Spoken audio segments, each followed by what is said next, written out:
Avant de parler de compétences en travail d'équipe, j'aimerais émettre une nuance. Il va y avoir une notion de groupe et une notion d'équipe. Aux intervenantes, intervenants, j'aurais tendance à conseiller qu'une partie d'individus travaillent en équipe à partir du moment où ils sont orientés vers un but commun. Il peut y avoir plusieurs personnes qui interagissent entre elles, un groupe. Ces gens-là, n'ayant pas un but commun, ne sont pas appelés une équipe à mon sens. Donc on va faire la différence entre un groupe et une équipe. Un groupe, c'est un ensemble d'individus dans un local, dans un même lieu, et une équipe, c'est un ensemble d'individus qui travaillent vers un but commun et ils ne sont pas forcément dans le même lieu. On va définir la compétence en travail d'équipe par rapport à l'attitude adoptée autour d'un projet commun. On est compétent en travail d'équipe, quel que soit le niveau qu'on occupe, quelle que soit la place qu'on occupe au sein du projet. Une personne peut être une simple exécutante et peut être extrêmement compétente en travail d'équipe à partir du moment où son rôle, ou ses rôles et tâches sont extrêmement bien définis et qui a la notion de respect en permanence au sein des individus avec lesquels elle intervient. Une personne leader peut être également très compétente en travail d'équipe. Une personne qui est là en support peut être également très compétente à partir du moment où elle respecte le point de vue de chaque individu. Cette personne-là est capable d'analyser, cette personne-là est capable d'émettre un point de vue personnel et naturellement, cette personne-là doit considérer que son point de vue peut ne pas être pris à 100%.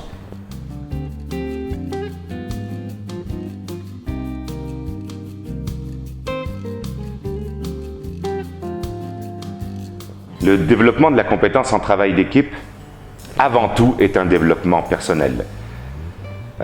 Chaque individu, faisant partie intégrante d'une équipe, doit reconnaître ses propres forces, ses propres aspects limitants, doit reconnaître également les aspects limitants ou forces des individus avec qui il collabore. Comment on développe le travail d'équipe? Naturellement, c'est la mise en situation, la situation la plus plausible. Interagir au sein d'une équipe va être le meilleur moyen de développer les compétences de chacun. À ce moment-là, le rôle de l'encadrante ou l'encadrant va être très important car c'est un rôle d'observation, c'est un rôle de remise en question, c'est un rôle d'adaptation et c'est un rôle également d'évaluation. Cette personne-là, l'intervenante, va se faire la maîtresse de la gestion des individus en équipe.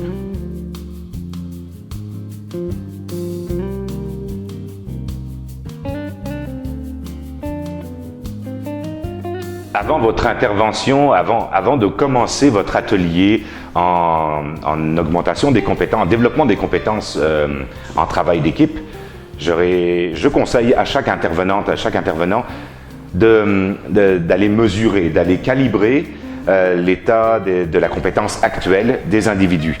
Alors, il existe pour cela plusieurs outils. Il existe des questionnaires qui sont déjà bâtis, entre autres par différentes commissions scolaires qui ont été mandatées par le ministère pour compléter ce fameux programme d'alphabétisation.